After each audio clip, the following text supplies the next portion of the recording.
Welcome to SVG TV News for Thursday, November 10th, 2022. I am Rochelle Batiste with the details. With steps being taken to create a resilience roadmap for St. Vincent and the Grenadines under the Making Cities Resilient 2030 initiative, Permanent Secretary in the Ministry of National Security, Hudson Ned, told stakeholders at a workshop that whatever is prescribed in the roadmap must be achievable, practical and understandable by everyone involved. The roadmap is expected to assist key stakeholders to understand where their cities are in terms of resilience and the action that needs to be taken to reduce risk, improve resilience, and connect with entities that can support implementation of actions for enhancing resilience. Delivering the feature address at the opening ceremony of the three-day workshop on the Making Cities Resilient 2030 initiative hosted by the National Emergency Management Organization NEMO in collaboration with the United Nations Office for Disaster Risk Reduction, PS Ned said while most of the goals have been set for 2030, which is 7 years away, the various stakeholders must see what can be done to fast-track SVG's responses. So this roadmap, which we hope will come out of this workshop, will assist key stakeholders like yourselves to understand what is our role.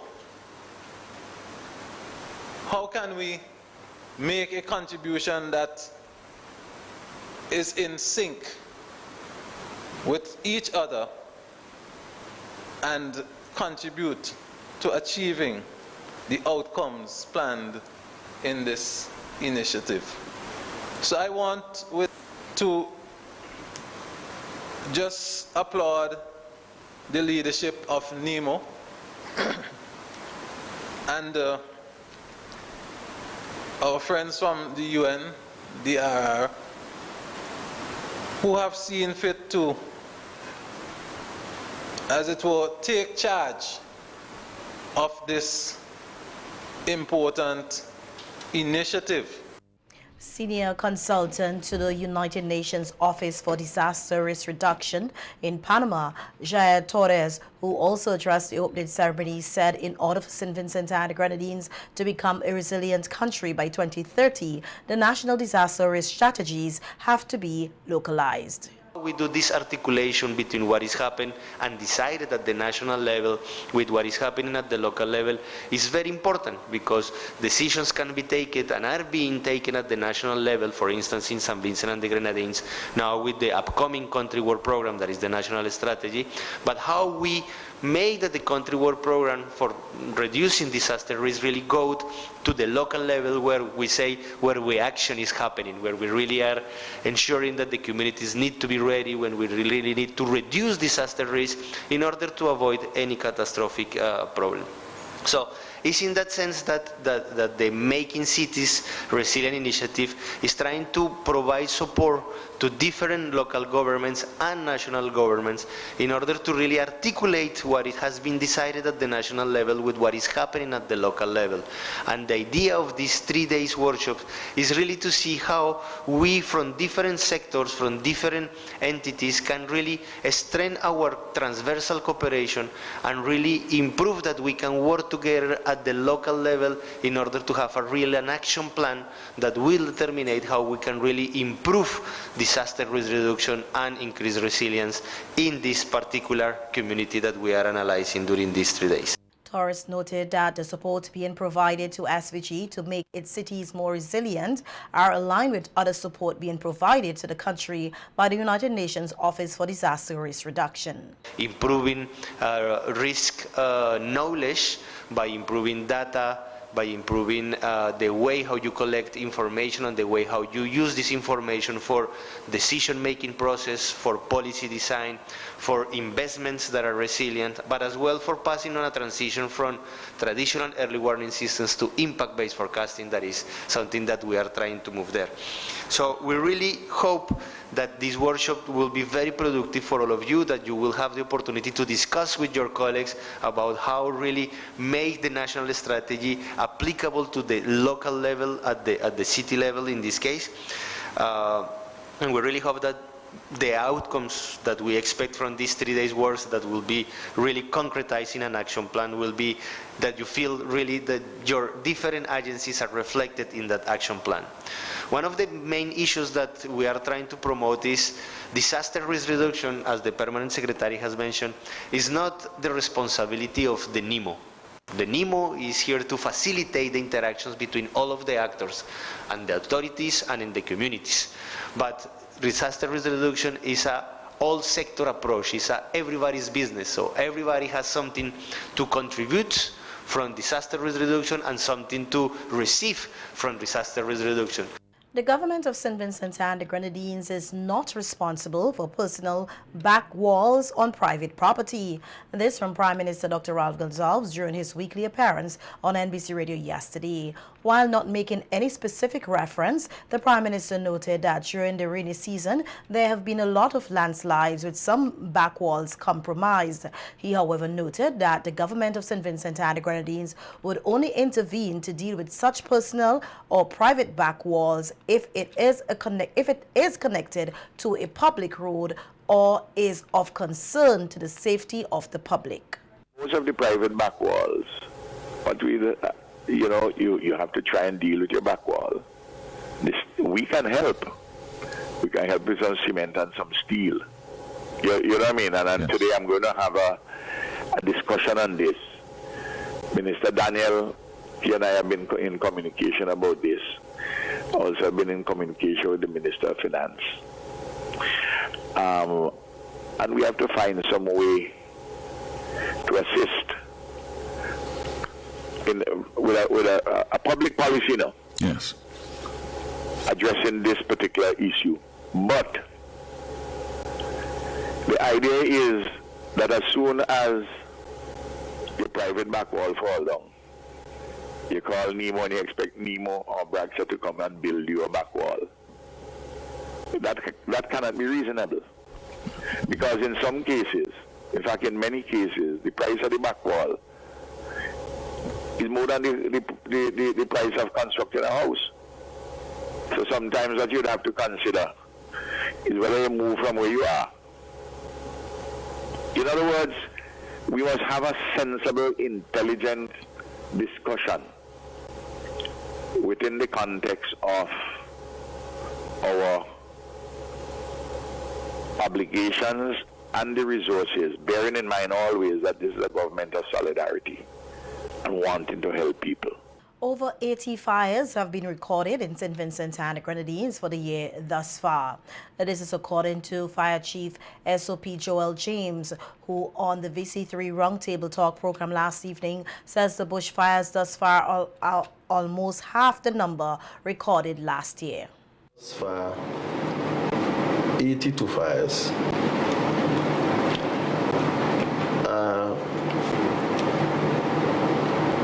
We have had 25 house fires to date, 25 house fires, and we would have had 6 building fires. When I say building fires, I'm referring to commercial properties and huts, storerooms, and so forth. So we have them in a different category.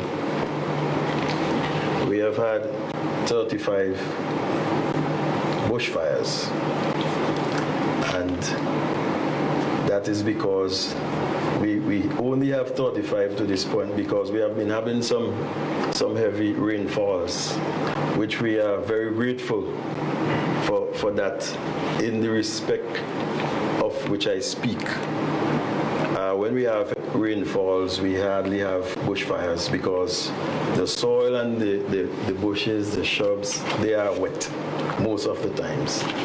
And persons would not light bushes most of the times when they are wet.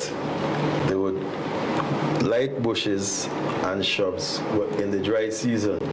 SOP James says most of the fires that they have dealt with are due to negligence, especially house fires. Persons are overcharging their electrical equipment. Some persons would plug in a number of electrical equipment into one outlet with an adapter. And sometimes these adapters are overheated and create an ignition. And as my good friend said just now, if you have an ignition and you have, for example, you have wires in that outlet box, and these wires are insulated. So then right there you have fuel which would burn and continue to burn outwards until it meets other fuel to create a bigger fire. Some persons would have left their pots on cooking and would fall asleep. Some persons would be smoking in their beds or a chair, and they would fall asleep. Technical vocational education and training is a very important tool in providing the youth with the skills needed to enter the world of work. This is according to Minister of Education Curtis King, who was speaking on Star Radio on Tuesday. King said as the Ministry of Education seeks to address the gaps in the education sector, one of their main focus is to ensure students embark on professional skills training. Especially the jobs that we had promised, given the transformation that is taking place in the economy, that these jobs would be available and will be occupied by our people. And that's why we have to train and prepare them so that they could move seamlessly into these. Because if we don't do so, then what you're going to have, we are going to have a large importation of persons from outside to fill these positions. And we can't be thinking in that direction. Of course, we will have persons coming in from time to time to work. We also go out and work in other countries. But clearly what we are saying, we are providing our people with that training to allow them to grab the opportunities with both hands.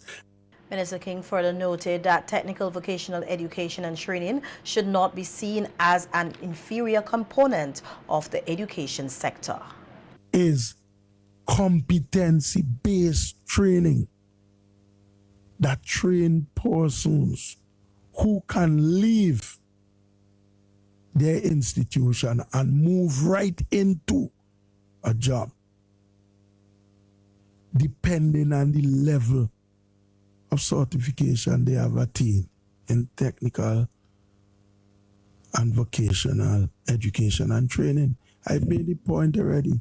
The Education Minister said there are 5 different levels of certification students can acquire through TVET and urged them to make use of the opportunities available. Level 1 certificate, where those graduating with a certificate at level 1 are basically persons who will require supervision on the job. Those from level 2, they are more advanced and would require only minimal supervision. Those with a level 3 certificate, what it is saying is that a person with a level 3 certificate in TVET, that training is equivalent to an associate degree in an academic subject. Once they are employed, person can work independently in the job that he or she is employed with a level 3 certificate. With a level 4 certificate in TVET, that is equivalent to a bachelor's degree. You are here saying that this person is on the road to becoming a full-fledged professional, so that when you get a level 5 certificate, you're professional. This month is being observed as TVET month. Vincentians are being encouraged to visit their neighbors in Grenada. The invitation was issued today by Rennie Godwin, Marketing Executive of the Grenada Tourism Authority. At a news conference today, Godwin says there is better connectivity between both islands, and she is here to invite Vincentians to come to Grenada to explore the Spice Isle, which has a lot to offer visitors. There really are, you have multiple options for getting over to Grenada. They're priced very reasonably, so you're not breaking the bank to come over. And of course, in terms of accommodation, we have a variety of accommodation to suit every type of traveler, families, couples, groups of friends, every budget. If you want to splash out and go fancy, we have like nice luxury hotels. If you want to have a more homey vibe, we actually have a program called Simple Stays, which highlights our smaller, more boutique family-owned properties. And we think that those work really, really well, especially for our regional visitors, because you really do get that personalized welcome, and you really feel like you're at home. And one of the most important things that I want to tell Vincentians in general is that, Grenada could be like your home away from home. I'm here and I love it. I feel so at home here. It's so similar to Grenada, so many things, And so it's like you could really kind of come over and find your space and do something different, but it's still familiar and you're not feeling too much like a fish out of water. I think that's one of the best things about the relationship between St. Vincent and the Grenadines and Grenada, Carriacou, and Petit Martinique. So we really do encourage all of you guys to come over and, really kind of immerse yourself in Grenada. Godwin was asked about a possible collaboration with Grenada Spice Mass and Vinci Mass. She deems it as a brilliant idea, which will work for the benefit of both islands. I'm an advocate of better together. So I think that the more that we do together, the more successful we all will be, both individually and together. So to me, it's literally a no-brainer. Why wouldn't we? We are each other's closest neighbors. Our carnivals aren't that far. They're far enough apart that people can plan to go to both. So to me, it's why wouldn't we be, The World Pediatric Project Surgical Upper Extremities team is set to complete their mission in St. Vincent and the Grenadines tomorrow, Friday, November 11th, 2022. The mission began on November 6th and is led by pediatric hand surgeon Dr. Chuck Goldfarb. According to a news release, the team, traveling for the first time in over 2 years, was able to evaluate and provide specialist pediatric care to 53 patients, both local and regional. From the region, 7 patients came from Barbados, 1 from Grenada, 3 from St. Kitts, 4 from St. Lucia, and 1 from Trinidad and Tobago, and the remainder from St. Vincent and the Grenadines. A total of 19 surgeries were scheduled for the week, 13 of which are regional patients and 6 locals. The WPP says it will continue its mission of providing advanced care for children locally and regionally. An orthopedics mission is scheduled for November 27th to December 3rd, 2022. In some police news now, we hear that the Royal St. Vincent and the Grenadines Police Force says it continues to crack down on criminals and criminal activities in the country. In a news release issued today, the force says on Sunday, November 6th, officers from the Rapid Response Unit conducted operations in several communities to maintain law and order and suppress illegal activities, among other things. They say as a result of the operations, a number of items were discovered in unoccupied houses in French's and Rose Place and was seized. These include 31 rounds of .9mm ammunition, 1 body-fitted suit with a face mask attached, 244.4 grams of cocaine, 1 rifle magazine, a single registration plate number P6052. These were found at French's. And at Rose Place, these items were seized: 2 magazines, 16 rounds of .357 ammunition, 3 rounds of .38 ammunition, 2 rounds of .45 ammunition, 2 bulletproof vests, 6 face masks, 2 black hoodies, 2 black long-sleeve shirts, 1 wig, 45 grams of cocaine, 30 pounds of cannabis, 1 pair of registration plates number PT643. Persons with information that can assist with the arrest and prosecution of the persons associated with these illegal items are asked to contact the police. And the police have arrested and charged Caldwell Brown, a 51-year-old fisherman of Clifton, Union Island, with the following offenses: discharging a loaded firearm and attempted murder. The accused allegedly discharged a loaded firearm at a 27-year-old laborer of Clifton, Union Island. The police say the complainant was also shot in his back during the incident, which occurred on November 5th at about 11 p.m. at Clifton, Union Island.